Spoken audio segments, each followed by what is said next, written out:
You found the skeleton. How would you calculate that distance? You personally, how would you decide? Well, interesting question. I don't know. I'd have to do some research on that.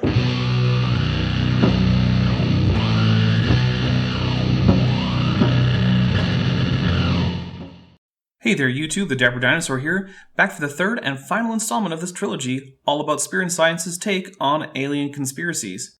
Last time it was getting pretty silly, but today we're just going to dive headfirst into self-contradictory nonsense. Before we start, I just want to remind everyone to like, comment, and subscribe, but now that that's out of the way, let's get into it.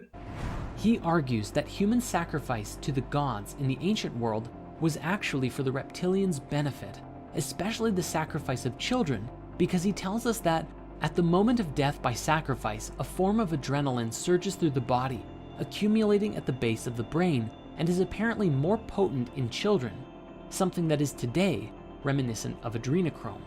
Did anyone have adrenochrome on their conspiracy bingo cards? Okay, so adrenochrome is a real chemical. It's the oxidized form of adrenaline. But the thing is, you can just synthesize it. There's no easy way to extract it from an animal body, human or otherwise, and if advanced interdimensional aliens wanted it, it would be easier to just make it in a lab than to sacrifice animals and children. Further, the sacrifice of children was less common in the ancient world than we like to think. It was a common slander against political, religious, or military rivals that they engaged in various forms of human sacrifice. Further, we know what happened to at least animal sacrificial victims in the ancient past. They were generally eaten, not by the gods, but by the priests and those who had provided the sacrifice. So when is it that the alien lizard boys come and suck up the brainstem of sacrificial victims in contemporaneous accounts of sacrifice to gods? Oh, right. It's never. That never happens. Further, medical research on adrenochrome indicates that at least in humans, it has some hallucinatory effects, but guess what? That's what LSD is for. There is no reason at all for anyone to think that 1. Adrenochrome is an effective recreational drug, or 2. That the best way to get it is to sacrifice animals or children. Bringing it more into the modern day, he claims that a genetically modified human Archon hybrid race of shape-shifting reptilians, known as the Babylonian Brotherhood, or the Illuminati or Freemasons to us today. There is no reason to think that the Illuminati still exists. When they did exist, they were just a fraternal order of scholarly types. That's why the name means the Enlightened. The Masons are a quasi-religious fraternal order, and most of what they do is hanging out drinking beer and donating to charity. Seriously, it's not even hard to go become a Mason. Pretty much all you need to do is be an adult male human and ask nicely. Yes, they do have some weird rituals that involve, shall we say, idiosyncratic interpretations of Abrahamic theology, but most members don't actually believe any of that, and that is not per se a motive to control the world from behind the scenes. And no, there is no reason to think that Masons are reptiles. How would that even work with new members? Do they become reptiles after joining a lodge? One group of humans that I'd be happy to turn into reptoids, like me, is my patrons and channel members. So before we go on, let's take a moment to thank them. I want to take a little time to thank my channel members and patrons, especially those pledging $20 or more. Bob Knob, Bent Hovend, Ian Chen, Chris Love, Sphincter of Doom, The Venerable Bede, Patrick Dennis, and Res Instance. YouTube is a very volatile platform, what with fraudulent copyright claims, demonetization, and the ever-decreasing share of ad revenue on the platform. It is very hard to rely on YouTube. My members and patrons help keep this channel going, and without them, the channel wouldn't exist. If you'd like to join my Patreon, the link is in the description, and if you'd like to become a channel member, that link is below the video. It's the join button here on YouTube. Either way, you'll get access to early videos, an exclusive Discord server, and if you pledge enough, 3D assets you can use in your own projects. Manipulate global events to keep humans in constant fear, so that the Archons can feed off of the negative energy that this creates. But earlier, Jordon said that the aliens needed to harvest adrenochrome. That's an actual chemical. To take it, you would need to physically acquire it, and then ingest it. You can't simply absorb the admittedly limited effects of a chemical simply by being in a world where people have a lot of anxiety. So which is it? Were the Reptoids harvesting neurochemicals from sacrificial victims, or is this some nebulous life force of anxiety that they need to feed off of? Now, he has also claimed that the members of this secret elite are descended from reptilians coming from the Draco constellation. He stated that the reptilians come not only from another planet, but also another dimension. But they are interdimensional, supposedly. So I guess the constellation Draco is in another dimension somehow.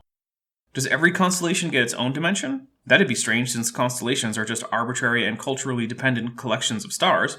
Not every culture has the same constellations. So did we just get it right by accident, that we got the constellation Draco, which is really a different dimension? While other cultures who split up those stars into separate constellations got it wrong? Was it just a giant coincidence? Who knows? Jordon sure doesn't, because he's never given a single second of critical thought to any of this. The lower level of the fourth dimension, which he calls the astral plane. So I guess this planet in Draco also exists in the astral plane. Better watch out for Githyanki and their Red Dragon buddies, as well as astral dreadnoughts. But what, do all planets also exist on the astral plane? What's it like there? How can anyone access it? What does it mean to be from there? Who knows? This whole aspect of the story simply serves to do two things. 1, connect it to Dungeons & Dragons, and 2, to keep it nicely unfalsifiable. Because anytime you point out that there's no evidence, despite the fact that we should expect some, you can just hand-wave it away with some vagary about the astral plane and the fourth dimension. The one nearest to the physical world. So the astral plane is closest to the physical world out of all the dimensions. I mean, okay, not sure what or if that means anything, but sure. As of 2003, when his books originally brought this theory out, he said that the reptilian bloodlines include all American presidents, 3 British and 2 Canadian prime ministers, several Sumerian kings and Egyptian pharaohs, and a whole bunch of celebrities. Okay, but again, David Icke saying something isn't evidence. Honestly, who cares? Anyone can say anything, that's not evidence. Look, watch this. Jordon from Spear and Science is actually a mole person from the planet Labrum 12 in the Virgo constellation, but he's also from the upper middle part of the 69th dimension. But it's not only him, it's also other major New Age woo peddlers like Deepak Chopra, nearly all TV psychics, and even Dr. Oz. See how easy that is? But guess what? It doesn't matter. The only reason anyone ever took Icke seriously is because before he became a crazy man who thought he was Jesus, he was a sports star. Remember when that article went viral about how Justin Bieber supposedly turned into a giant reptile in front of everyone? I do remember.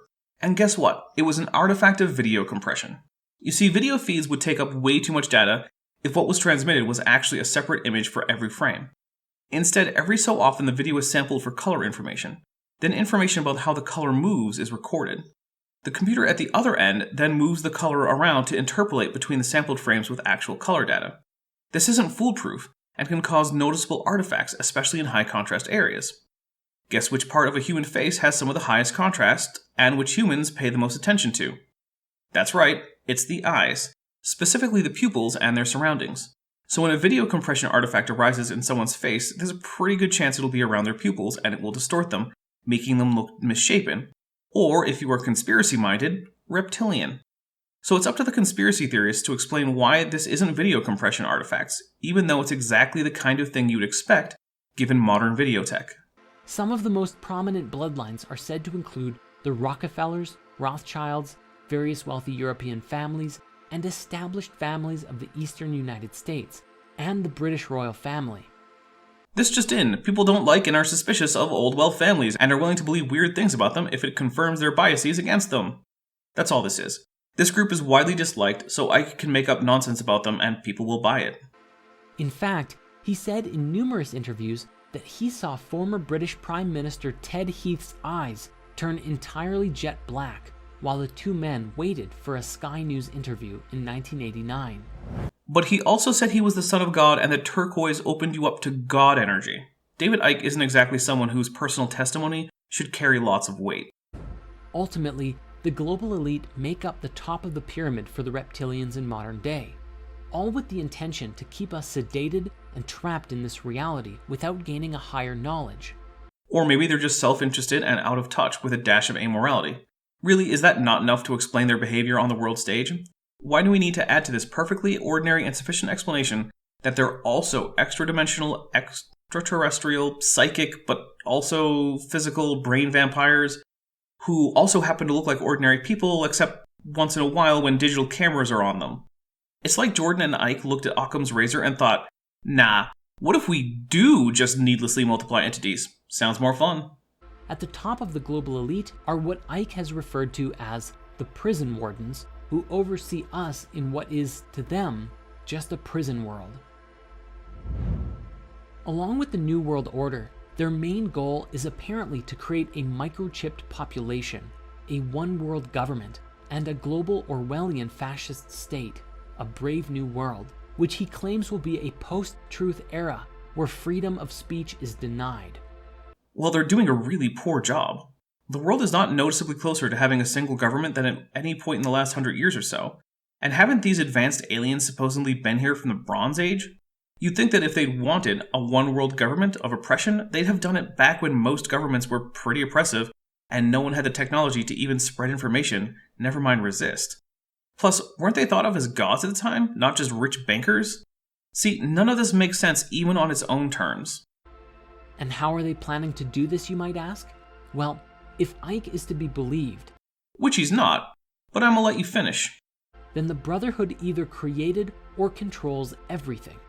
Things like the United Nations, the International Monetary Fund, Round Table, the Council on Foreign Relations, Chatham House, the Club of Rome, the Royal Institute of International Affairs, the Trilateral Commission, and the Bilderberg Group, as well as the media, military, CIA, MI6, Mossad, scientific publications, most religious doctrine, and even the internet. So they already control everything, but they haven't bothered to actually act on their alleged goal. Man, these must be the most incompetent reptoid alien demon overlord bankers imaginable. Why do people still live under separate sovereign states, have robust freedom of speech protections? Oh, maybe it's because the whole idea is stupid and self-contradictory. In other words, they control every aspect of our society and can make us believe what they want when they want. And presumably, they don't want to be found out, so they, with their absolute control over everything, make us not believe in them. Well, except Jordon and David Icke, who have somehow overcome the complete control the Reptoids have over them, and they are, for some reason, allowed to spread the truth to the masses, who again are controlled by the Reptoids. I wonder if Jordon sees how all this falls apart on even the barest application of any thought whatsoever. This is just bad world building. If this were a sci-fi story, I'd throw it in the trash and complain to the publisher about their vetting process for what gets published. Before we move on, I think it's important that we now revisit Bob Dean and a particularly interesting story that he shared during the European Exopolitics Summit in 2009. He described that he was attending his son's retirement ceremony from the US Navy in Washington, D.C., and at this event, there were a great deal of active and retired generals, admirals, captains, and more. That literally sounds like one of my nightmares, but that's neither here nor there. One particular retired Navy scientist approached him and said, "Hey, I know you. You're that retired command sergeant major who has opened up about the UFOs. I have a story for you. That my last government job was as a plasma fusion physicist at a top secret place outside of Las Vegas." So far, that's not entirely unbelievable. Fusion research does focus on plasma, and there's no reason that it couldn't be done outside Vegas, as that's a location for more than one secret research base for the US military. And I was working there for 5 years with 2 guys who were not from here. Like, they're Japanese? Sure, I don't see why not. They were from somewhere else. Delightful people supporting us in figuring out plasma fusion, which equates to infinite energy forever. No. Fusion would be much more efficient than our current energy sources, if we could get it to work, but you still need to burn through fuel to produce it. There are no infinite energy options. The universe just doesn't work that way. Fusion would be wonderful and pollution-free energy, but it's not going to reverse the entropy of the universe, no matter how nice that might be. The man said, "After a few years of working with these guys, I approached one of them and asked, okay, what do you really think of us, humans, as a species?" Then I guess they weren't just scientists from, like, Japan or something. And the alien said, "Well, since you've asked, we think you are a primitive, savage, and dangerous race." Yes, I'm sure the complete inability of humanity to get anything on target outside the solar system must be very scary to interdimensional faster-than-light traveling ETs. They must be quaking in their boots. You know, if aliens wear boots. Maybe they only wear Crocs. Who knows? The other alien who was listening in then leaned in and said, "And you also smell bad." And he explained that it's not really about our bodies, although yes, we have polluted our bodies and the earth to a wild extent, but that we also have a psychic odor about us. Our thoughts and feelings are so negative that other higher species find it terribly offensive. So according to some guy who isn't credible, some other guy said that aliens think that humans are the smelly mean kids in class. I mean, okay, I guess. Not sure what I'm supposed to do with secondhand hearsay that probably didn't happen, calling humans stinky poo-poo heads. I guess I'll just ignore it, since who cares what fictional aliens said? While this story is actually kind of funny, it's also something that we should take very seriously. I'm going to go ahead and take it about as seriously as I take Alice in Wonderland. In that, no, neither happened, but both stories have morals that aren't bad lessons. According to the reports and expressions from many whistleblowers, the other species who are interacting with us are actually mostly benevolent, and if we can really listen to what they have to say and do some meaningful self-reflection. But the Reptoids who control literally everything, including the government, just let them work with humans because what? The Reptoids are just self-loathing morons, I guess? I mean, if fictional aliens calling you stinky gets you to be a better person, I guess that's good. Personally, I think you should strive to be a good person regardless of aliens who don't like your smell, but who am I to say? It may just help us to clear out our own negativity, release ourselves from any reptilian or other controlling influences, and put us into a position to meet some really cool otherworldly species. But the Reptoids, according to Jordon, control everything and everyone, so there's no realistic possibility to even learn about their control, never mind escape it. So, again, the whole thing just falls apart on the first little tiny bit of thought that you put into it. But that's it for this video series. I hope you liked it, and remember to like the video on YouTube, comment to tell me what you liked or didn't like, and subscribe to my channel. Don't forget to hit the bell icon and turn on all notifications so you always know when there's more Dapper Dino content out there. I'm the Dapper Dinosaur.